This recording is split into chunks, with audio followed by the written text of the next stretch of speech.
Okay, let's unpack this. Imagine spending trillions, right? Not just billions, but trillions of dollars on social programs over many, many decades. Yeah, a staggering amount. And now, picture this. Despite all that monumental investment, the very problems those programs were set up to fix, like poverty and inequality, they haven't just stuck around.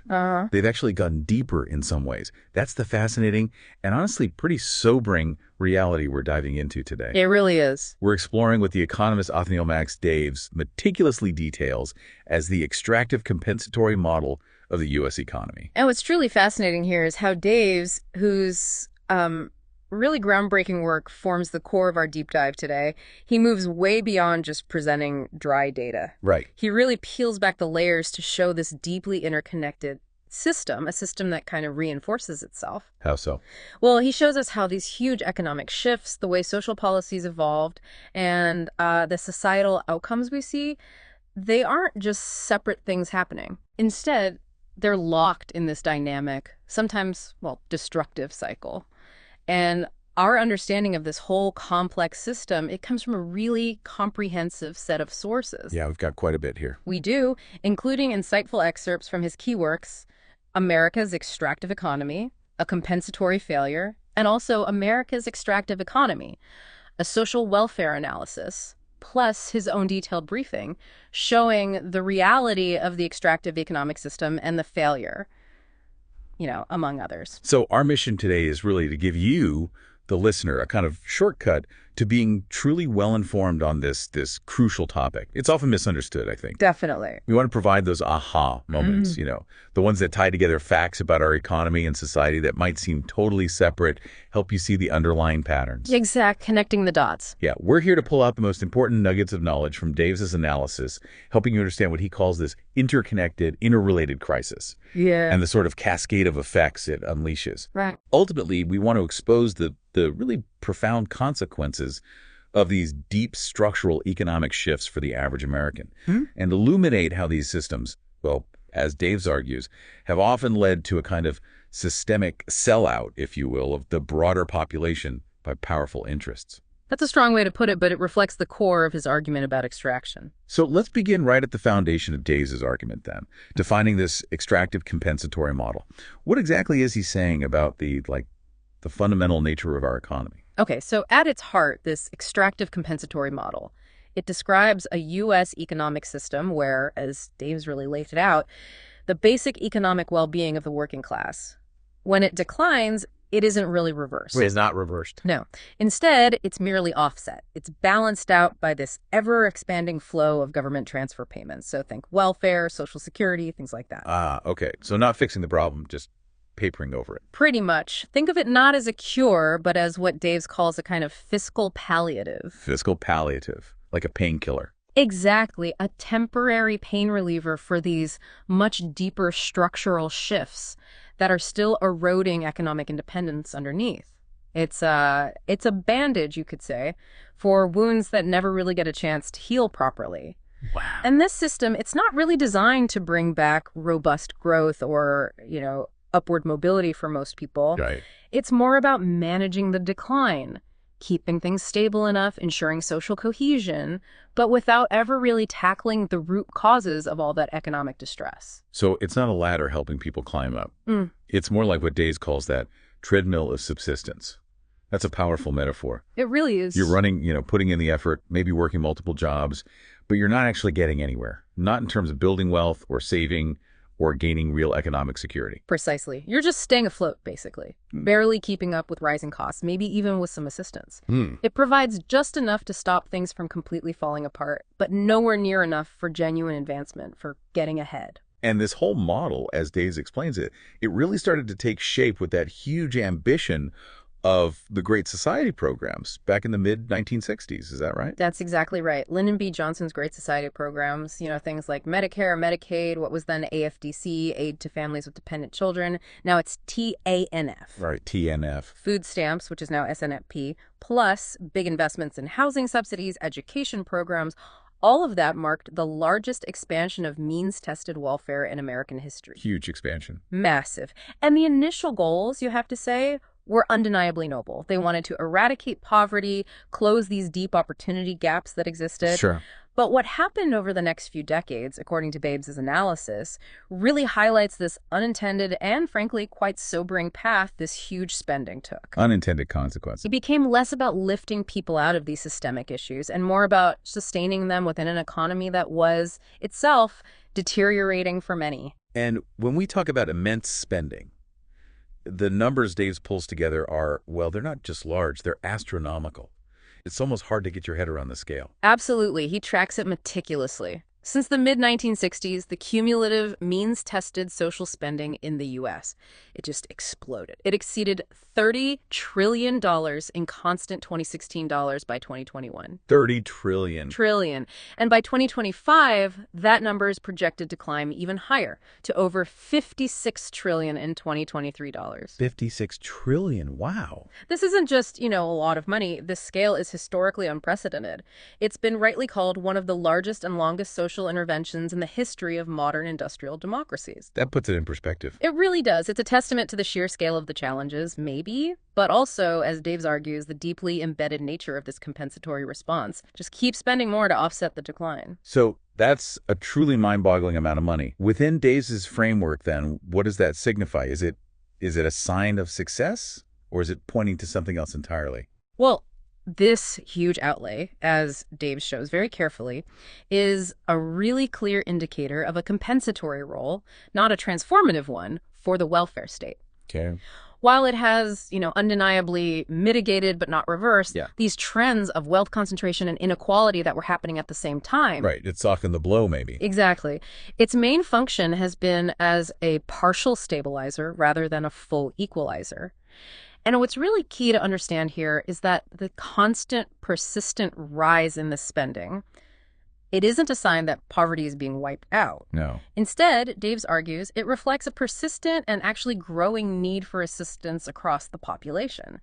And that need is directly linked to the ongoing weakening of the underlying productive economic base. So the foundation is cracking, and we just keep spending more to prop it up. That's the argument. If you connect this to the bigger picture, this massive spending wasn't some proactive solution designed to fix fundamental economic problems. Rather, it became this adaptive, though, incomplete response to these profound, deep systemic changes happening inside the U.S. economy. Daves even calls it a dynamic fiscal interface. A dynamic fiscal interface. Yeah. What does that mean exactly? It's basically a mechanism that managed the tension, the friction between these destabilizing economic forces, like jobs disappearing, and the absolute need for social cohesion, for society not to just fall apart. Okay. It's like we've been pouring water into a leaky bucket, not really trying to fill it up, just trying to keep the level from dropping completely. Without ever bothering to fix the hole. Exactly, without fixing the holes that are causing the leaks in the first place. That's a really powerful and, stark image.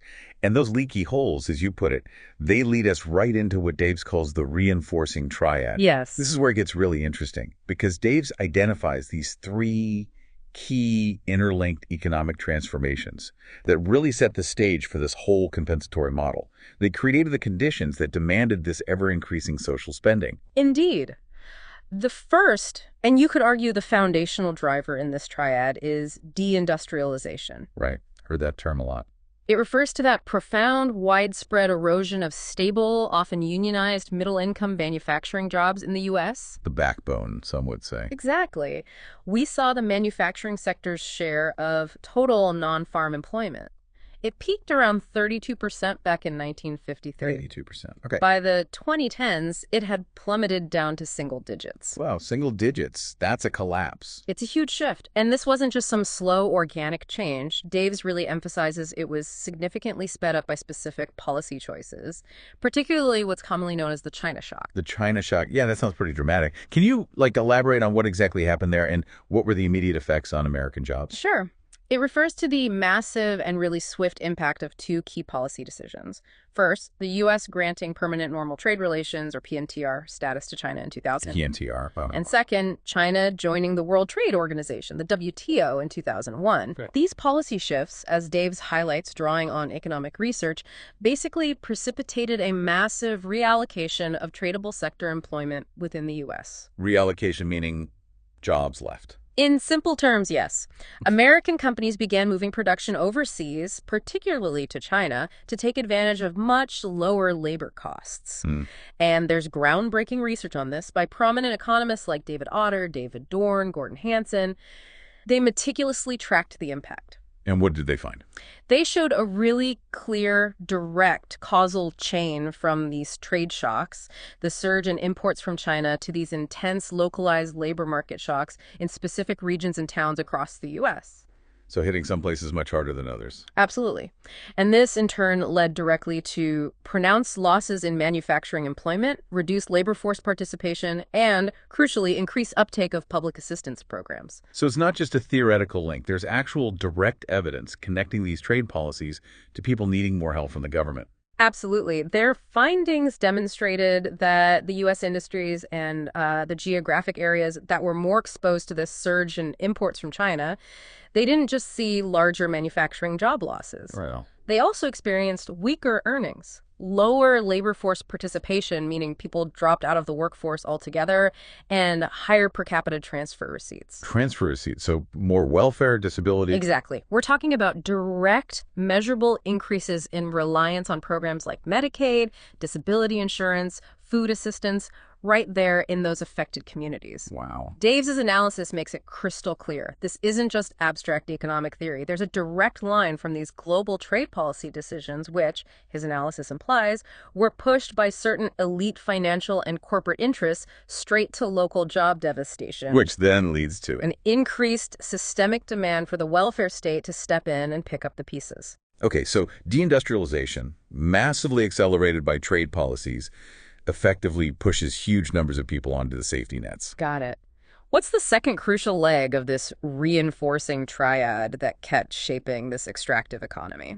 The second critical driver, according to Dave's, is financialization. Financialization, okay. Starting roughly in the early 1980s, we saw this increasing dominance of financial motives, financial markets, financial actors, financial institutions. Finance just got bigger. Much bigger and more influential. It wasn't just about banks getting bigger, though they did. It was about the financial sector fundamentally reshaping how corporations were run corporate governance and how capital, money for investment was allocated across the entire economy. And how big did it get?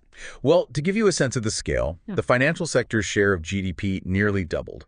It grew from about 2.8% back in 1950 2.8%. to a peak of around 8.3% by 2006, just before the financial crisis. Wow, almost tripled its share. Exactly, and this meant that profit for many companies was increasingly derived not from actually making things or providing services, but from financial transactions, speculation, and maneuvers. And a key moment in that shift, a regulatory change, was SEC Rule 10b-18 in 1982, right? How did that specific rule play into this whole financialization trend? And what were its practical effects? Yeah, that rule was absolutely pivotal because it effectively normalized large-scale stock buybacks. Stock buybacks. We hear a lot about those. We do now. Before 1982, companies buying back their own shares was pretty rare, actually, and often viewed with suspicion. It could even be seen as market manipulation. Okay. But this rule gave corporations a clear regulatory safe harbor. It basically said it's okay to use your profits to repurchase your own shares from the open market. And companies started doing that a lot. A lot. And this embedded what Dave's calls a short-term shareholder value orientation deep into corporate decision-making. Meaning focus on the stock price above all else. Pretty much. Instead of reinvesting profits back into the company, like building new factories, funding research and development, or crucially, investing in their labor force through training and higher wages. Yeah. Companies often prioritized using that money to boost their share prices. This directly benefited existing shareholders and, very notably, their own top executives whose compensation was increasingly tied to stock performance. Right, the executive stock options and bonuses. Exactly. Which I imagine would have direct negative consequences for the average worker and for actually creating new jobs. Precisely. This shift had profound implications. Daves argues it led directly to weaker real investment and wage formation. Weaker investment in wages. In simpler terms, it meant fewer high-quality, good-paying jobs were created. And wages for the general population grew much slower or even stagnated when you adjust for inflation. Critics have even called this whole phenomenon investmentless growth. Investmentless growth. Yeah, where companies can achieve higher stock valuations, generate big profits for shareholders, but without necessarily creating those high productivity, high wage opportunities for a broader workforce. Which leaves more people vulnerable. Exactly. It meant more households found themselves economically precarious, pushing a greater number towards that safety net when any kind of economic shock happened, further fueling the need for that compensatory spending we talked about. Okay, so first, these stable middle-class jobs disappear because of deindustrialization, partly driven by trade policies favored by certain interests. Right. Then, the quality of the remaining jobs and overall wage growth gets squeezed by financialization, which prioritizes shareholder payouts, again benefiting specific groups, over productive investment. You got it. That brings us logically to the third driver in the triad, the kind of culmination of these trends. Rising wealth and income concentration. This seems like the natural, almost inevitable outcome of the first two, doesn't it? It really does seem that way, and Dave's work illustrates this powerfully. He shows this stark, rapid increase in the share of wealth held by the top 1% of the population. How much did it increase? According to the research he cites from Cy Zuckman and the World Inequality Database, this share surged from around 22% back in 1980 2%. to nearly 35% by 2024. Wow, from less than a quarter to over a third of all wealth. A massive shift.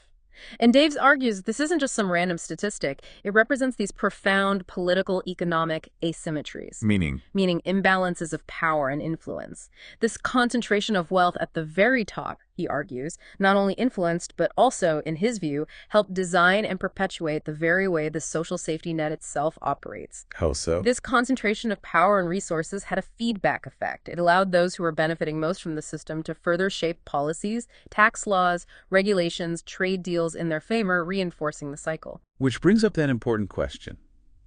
How can you possibly have such immense spending on social programs, trillions and trillions of dollars, and at the exact same time see wealth concentrate so dramatically at the very top? Right. It seems like a contradiction. Yeah.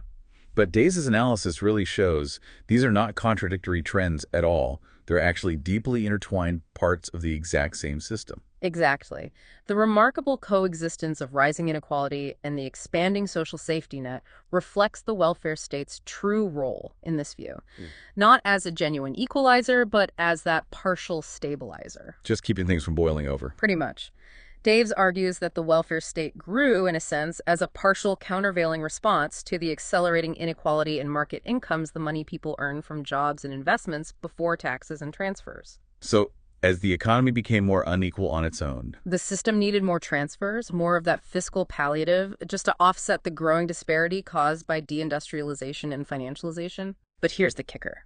Doing so simultaneously reinforced the power and wealth of those who are benefiting most from that very economic extraction in the first place. So the spending helps manage the social consequences of the extraction, while the extraction itself continues, benefiting the extractors. That's the core dynamic Daves identifies. He's quite direct here. He posits that powerful financial and political actors, who he sometimes refers to using terms like globalists and ruling elites, particularly associated with Wall Street and Washington, D.C., facilitated policies that disproportionately benefited a select few. Policies like the trade deals we discussed, financial deregulation, tax changes favoring capital gains over wages. Things that, he argues, systematically eroded the economic foundations for the majority of the population. Which then necessitated the social transfers. Exactly. Transfers that then, in his view, served partly to pacify a growing dependent population, keeping social unrest in check. That paints a truly bleak, almost cynical picture of how these systems have evolved over decades. It's a stark analysis, for sure. And it leads us directly to these interlocking feedback loops that Daves identifies, where the economic shifts, the surge in social spending, and the resulting social fragmentation all just reinforce one another. Yes, the cycle. So what does this all mean for, the average American family, for communities? How does this cycle actually work on the ground? It means these forces aren't just isolated problems happening over here and over there. Dave shows they feed into each other in this deeply destructive, self-perpetuating way. Yeah. Let's trace it step by step. Okay. First, you have the economic displacement. We've talked about this. The loss of stable, good-paying manufacturing jobs, the shift towards finance. It led to this massive contraction of the working class wage base. People just weren't earning enough. Right. This directly increased the need for social safety nets because people lost their primary way of supporting themselves. They couldn't earn enough to make ends meet like they used to. And this economic displacement, this erosion of stable work that then spills over into people's lives in really profound personal ways, right? Yeah. Particularly affecting family structures. Yes, that's the next really critical loop. Social and familial displacement. Daves points out that expanded welfare benefits, while providing crucial, often desperately needed support. Yeah, people needed the help. Absolutely. But they also unintentionally created these complex incentives that could, in certain situations, actually penalize marriage for lower-income households. Certain program rules made it financially disadvantageous to be married. Really? How so? Well, sometimes household income limits for benefits meant that two low-wage earners getting married could push their combined income just over the limit, causing them to lose essential benefits like housing assistance or food stamps, making them worse off financially than if they remained single. Wow, that's a tough spot to be in. It is. And this, combined with the broader economic stress and marginalization families were facing, Daves correlates with rising divorce rates. These were particularly pronounced among Black Americans, peaking in the early 1990s. We also saw a significant increase in non-marital births across various demographics during this period, further contributing to fundamental shifts in traditional family structures. Now, it's crucial to say these welfare rules weren't the only cause, but Daves highlights a clear statistical alignment and argues they were a contributing factor within the broader economic context. So economic struggles may be amplified by welfare disincentives, leading to more family instability, potentially breaking down that core social unit. What's the next step in this chain reaction? How does that affect the wider community? That family and social instability then contributes significantly to community instability. Okay. The economic and familial dislocations Daves identifies are statistically linked to rising violent crime rates. He notes these rates peaked across the U.S. in the early 1990s. Right, I remember that period. And despite declines since then, those rates still remain demonstrably higher than they were before the 1960s, before these major shifts began. And this creates another loop. A deeply concerning one. When communities destabilize economically and socially, it can lead to higher crime. That higher crime then further justifies the perceived need for even more social spending, maybe on policing, maybe on more social programs, ostensibly to manage these societal ills. But it's still just managing symptoms. In Daves' view, yes, this spending ultimately masks the underlying erosion of the productive economic base and the foundational strength of those communities. It doesn't rebuild what was lost. And finally, there's what Daves calls political and structural displacement, which seems to, close the loop on this whole extractive system, ensuring it just keeps going. Indeed. This is perhaps the most critical part of the cycle, and as Daves implies, maybe the most insidious. How does that work? As social spending surged to these unprecedented levels, remember, wealth was also increasingly concentrating at the very top. Right, the plus 0.89 correlation. Exactly. The very elite interests who benefited disproportionately from the policies that undermined broad-based wealth creation in the first place. The ones benefiting from financialization, certain trade deals. Yes. Those same interests also, ironically, gain from the expansion of welfare spending. How? That seems counterintuitive. It happens through various ways. Think about large government contracts awarded for administering these massive programs, or how the overall financial system channels and manages these huge flows of money.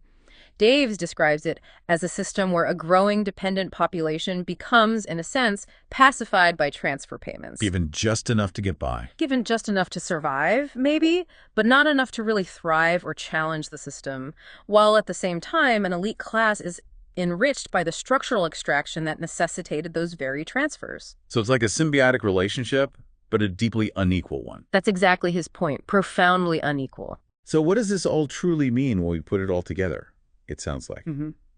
The steady decline in good jobs led to less independence for regular folks, which fueled more welfare dependency. This dependency, plus the economic pressure, then maybe altered family structures, leading to community instability. Right.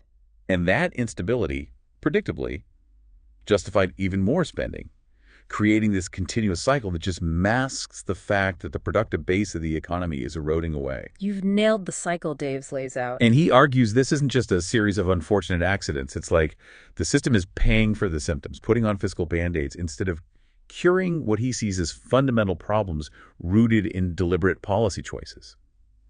Choices that, intended or not, enriched a few while leaving many dependent. That is precisely Daves' core argument, and he backs it up with some really compelling statistical correlations to underscore these interconnected dynamics. Let's hear those correlations again. They were striking. They are. Looking at that long period, 1965 to 2025, he highlights a significant positive correlation, plus 0.68, between total social spending and the financial sector's share of GDP. So as finance got bigger, spending went up. Yep. They grew together. And the opposite was true for manufacturing. Exactly. A really strong negative correlation, negative 0.85, between social spending and the manufacturing employment share. Minus 0.85. That's very strong. Very robust inverse relationship. As manufacturing jobs disappeared, social spending surged to compensate for the economic fallout. And the most striking one, with wealth concentration. Perhaps. An even stronger positive correlation, plus 0.89 between social spending and the wealth share held by the top 1%. Almost a perfect positive correlation. Wow. It powerfully illustrates Daves' point. As wealth became incredibly concentrated at the very top, social spending also increased massively, almost in lockstep. It suggests the system became simultaneously more extractive for the many and more compensatory. Right. And what about those social fragmentation indicators you mentioned? Divorce, crime, how do they fit the timeline? There, Daves identifies what he calls a temporal alignment. He's careful, always careful, to caution that correlation isn't causation. Sure, standard disclaimer. Right. But the data clearly suggests that social spending increased dramatically as issues like rising divorce rates and violent crime worsened across the nation, particularly peaking in the early 90s. Okay. But crucially, he points out, the spending didn't resolve these issues. No. Instead, it seems to have functioned more as a response to the symptoms of this social fragmentation rather than a proactive measure of tackling the underlying economic and structural roots. Which again reinforces that idea of the safety net as a reactive mechanism within this broader extractive system. Okay, this is painting a really comprehensive, if quite sobering, picture. Now let's take that deeper dive into the disparities within this system, particularly around race and wealth. This is obviously a sensitive area, but the data Daves presents seems crucial for understanding the full, complex picture of how these policies actually played out for different groups. It is crucial and, yes, sensitive. While direct government spending figures aren't broken down by the race of the recipient budgets track programs, not people's race, Right. the program participation data offers really significant insight into how these compensatory mechanisms are distributed. And Daves highlights that Black Americans, for example, are disproportionately represented among recipients of major safety net programs. Meaning they make up a larger percentage of recipients than their percentage of the overall population. Exactly. Often significantly exceeding their population share. And this, Daves argues, points directly towards deeper structural disadvantages that necessitate their higher reliance on these programs for survival. Can you give us some specific examples? Those numbers were quite stark. They really are. In 2010, for instance, nearly 32%, 31.9% to be precise, of families getting help through TNF were African American. Almost a third. Yep. For Medicaid, the big public health insurance program, 21% of recipients in 2013 were Black. Again, much higher than their share of the U.S. population, which was around 13-14% then. In 2020, African Americans made up about 28% of adults getting supplemental security income, SSI, that's aid for low-income folks with disabilities. 28%. And maybe the most telling figure. In 2014, looking at people receiving a combination of SNFP food aid, TANF cash assistance, and housing assistance, a striking 50.1% were Black. Half of the people relying on that combination were Black. Half. These figures aren't just numbers. They tell a powerful story about systemic need and who relies most heavily on this compensatory system. And based on these participation shares, Daves offers a kind of hypothetical estimate of the cumulative spending breakdown, doesn't he? Yeah. Just to give a sense of the scale of these financial flows over decades. Yes, he does. And it's really important to stress, this is a hypothetical estimate for that cumulative means-tested spending from 1965 up to 2025. It's derived by applying those participation rates to the total spending figures. Got it. Approximation. Right. So out of that $30 trillion spent by 2021, Davis's approximation suggests Black Americans may have received somewhere around $7.5 trillion. That's about 25% of the total. Okay, 25%. And white Americans? By comparison, white Americans are estimated to have received about $18 trillion, which is roughly 60% of the total. Again, these are broad approximations based on participation patterns, not exact dollar tracking. Right. But they give us a powerful sense of the scale and the distribution of this vast compensatory spending. And crucially, these participation patterns, this higher reliance for Black Americans, it happens against a backdrop of truly significant and persistent wealth disparities, gaps that have only widened. That's correct, and this profoundly underscores the structural nature of the problem Davis is identifying. The wealth gap isn't just persistent, it's stark. It's enormous. Give us the numbers again. In 2021, the median wealth for white households was about $250,400. $250,000. For Black households, that same median figure was just $24,520. $24,000. That's more than a 10-to-1 difference. A 10x difference, exactly. And by 2022, the gap actually got wider. White median wealth hit about $285,000, while Black median wealth was just under $45,000, around $44,890. Still a huge gap. These aren't just numbers on a page. They represent vast differences in things like intergenerational opportunity, the ability to weather an economic shock like a job loss or medical bill, the basic ability to build a secure future. And it's not just personal wealth accumulation, right? Yeah.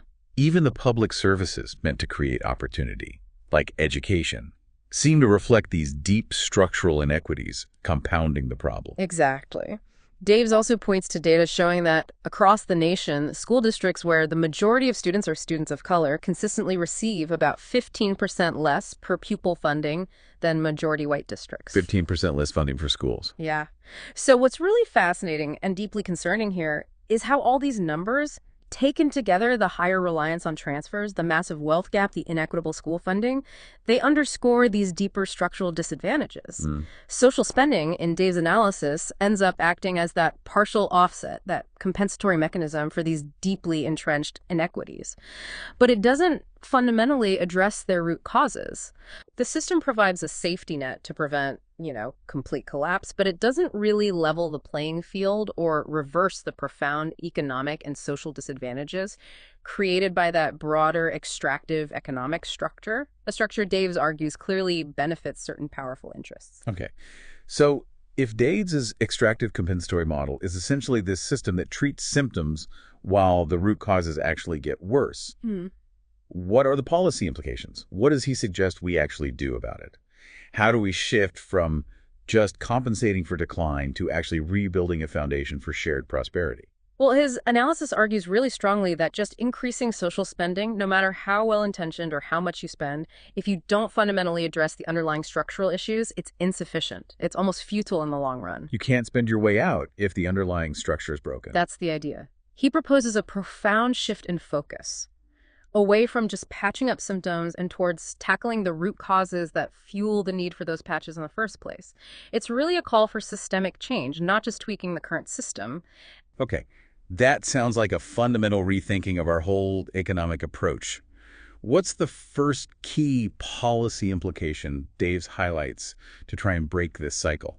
The first, and maybe the most crucial, is to target the tradable base. Target the tradable base. What does that mean in practice? It means prioritizing a really concerted effort to rebuild and strengthen tradable sector capability within the U.S. Yeah. That's the part of the economy that makes things that can be traded internationally manufacturing certain high-tech services. So bring back manufacturing. It's more than just bringing back old factory jobs, though that's part of it. It involves things like capital deepening, Meaning? investing in better tools, more advanced machinery, more efficient technologies for workers so they become more productive. It means massive skills development to ensure our workforce actually has the capabilities needed for future high-value industries, not just the industries of the past. Okay, training in tech. And it means supply chain anchoring. Deliberately working to bring critical parts of our supply chains back on shore, or at least closer to home, making them more resilient to global shocks and creating stable, high-quality jobs here. Right, less reliance on fragile global chains. Exactly. The whole idea is to directly address the upstream cause, the deindustrialization, the fierce import competition, which are the primary drivers, creating the demand for those downstream fiscal symptoms, the social transfers.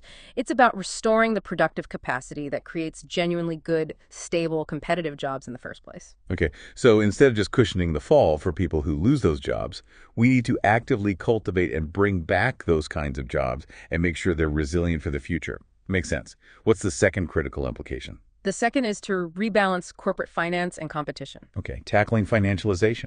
Right. Daves identifies that underinvestment and weak wage growth for most workers often stem directly from market power and governance skewed to payouts. He's directly referencing that issue of excessive stock buybacks we talked about.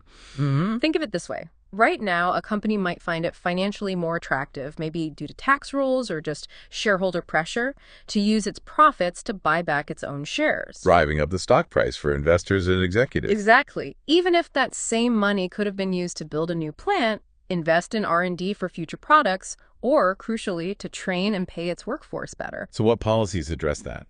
Daves argues policies should focus on strengthening genuine market competition, anti-monopoly efforts, preventing excessive market concentration, and implementing payout guardrail. Payout guardrails, like limits on buybacks. It could mean limits, or it could mean creating tax neutrality between payouts like buybacks or dividends and productive investment. So making it just as attractive tax-wise to invest in the company's future as it is to just pay out cash to shareholders. Or even more attractive to invest. Or even actively incentivizing investment over what some might call financial engineering.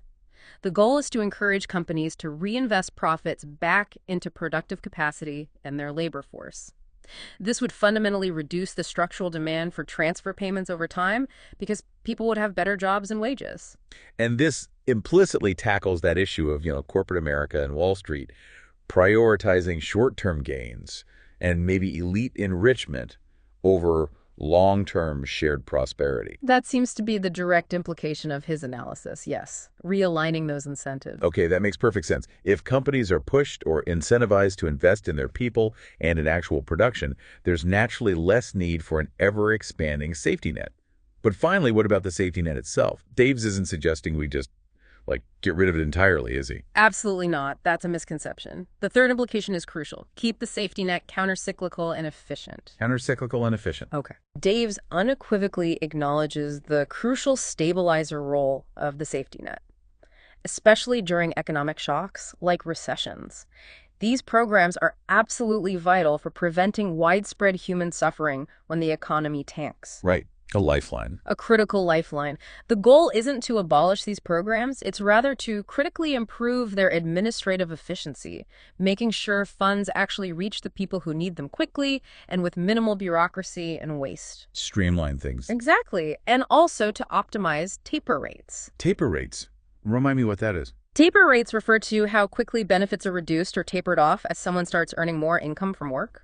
If the taper rate is too high, meaning benefits drop really sharply for every extra dollar earned, it can create a strong disincentive to work more hours or take a slightly higher paying job. The welfare trap idea. Exactly. So improving taper rates means minimizing those work disincentives, ensuring that people are always financially better off working than relying solely on benefits, if they are able to work, while still preserving the responsiveness of the safety net when it's truly needed, like during unemployment or disability. So making sure the safety net acts like a temporary trampoline to help people bounce back. Not a permanent hammock that inadvertently traps them in dependence. That's a good way to put it. Okay. Yeah. So what does this all mean for us then? The overarching, really stark conclusion that Daves leaves us with. It feels like.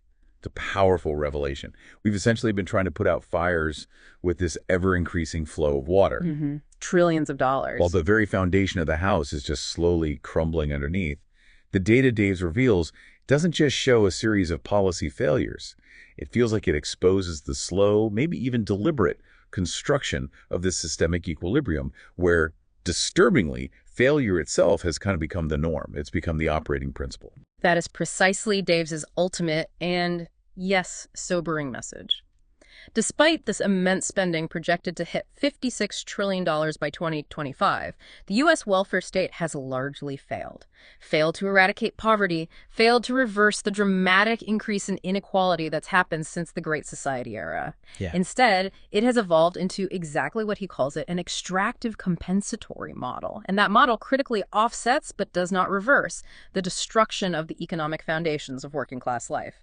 It sustains people, perhaps, but it doesn't solve the underlying problem. It's essentially a systemic design, as he argues it, that's built to manage a decline that the system itself, through its underlying drivers like financialization and deindustrialization, actually contributes to. Exactly. Daves concludes it's a systemic equilibrium in which failure has become both the norm and the operating principle. He pulls no punches at all. He states flatly that America has spent over half a century and trillions of dollars addressing the symptoms of decline while deepening the root causes. Wow. Addressing symptoms while deepening causes. That's his assessment.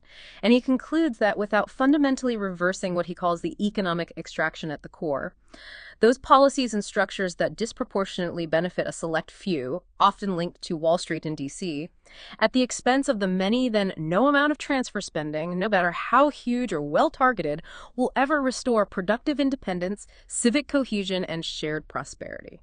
It just can't, structurally. Not according to this analysis. This system, in his view, has effectively created a two-tiered society. He describes it as one permanently dependent on state transfer mechanisms, the other permanently insulated and enriched by the very policies that perpetuate that dependence. A two-tiered society. Which reveals, as Daves contends, the deep structural consequences of policies advanced by those he identifies as benefiting most from this extractive system, powerful financial interests, aligned political actors whose agendas, he argues, have significantly shaped this outcome over decades. So just to summarize what Othniel Max Daves has so powerfully illuminated for us here, he meticulously connects all these dots. The massive, unprecedented social spending, the profound impact of deindustrialization, the pervasive influence of financialization, this escalating wealth concentration, and the resulting social fragmentation. He weaves them all together into one interlocking, self-reinforcing crisis. And at its core, it's a really compelling story of compensation over transformation, of treating symptoms endlessly rather than genuinely curing the systemic disease that he argues is ailing the American economy. That sums up his central thesis very well, and it really raises an important question for all of us, doesn't it? If our current economic model has indeed, as Daves argues, created this pervasive treadmill of subsistence for so many, rather than a clear ladder of mobility, then what responsibility do we as individuals, as communities, bear in actually pushing for the kind of fundamental structural changes Daves outlines? Beyond just relying on, or maybe demanding more, compensatory measures to alleviate the symptoms. What is our collective role in demanding a genuinely different path forward?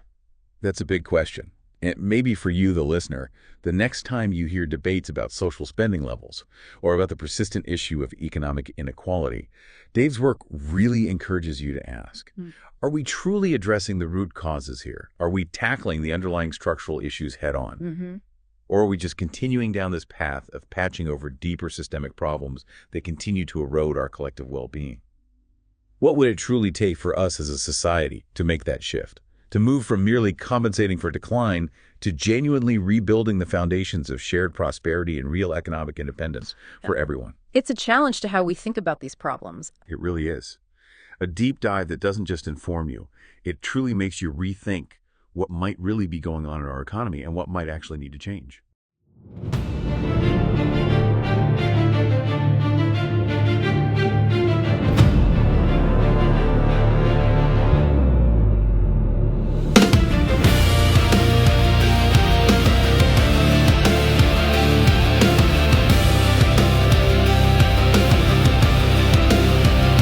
In the shadows, where the whispers dwell, echoes of the past, a haunting spell.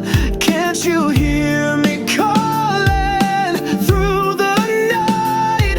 A siren song wrapped in moonlight. Sister, awake, the world's on fire, dancing on the edge of our desire. With every breath, the darkness creeps. Can't you hear the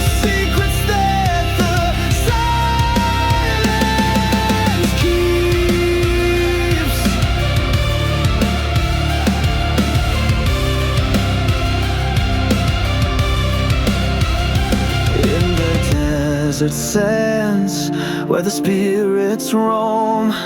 A tale of sorrow, a heart far from home. Can't you hear me calling beneath the stars? A journey of the lost, a trail of scars. Sister, awake, the world's on fire, dancing on the edge of our desire. With every breath, the darkness creeps. Can't you hear the secrets that the silence keeps?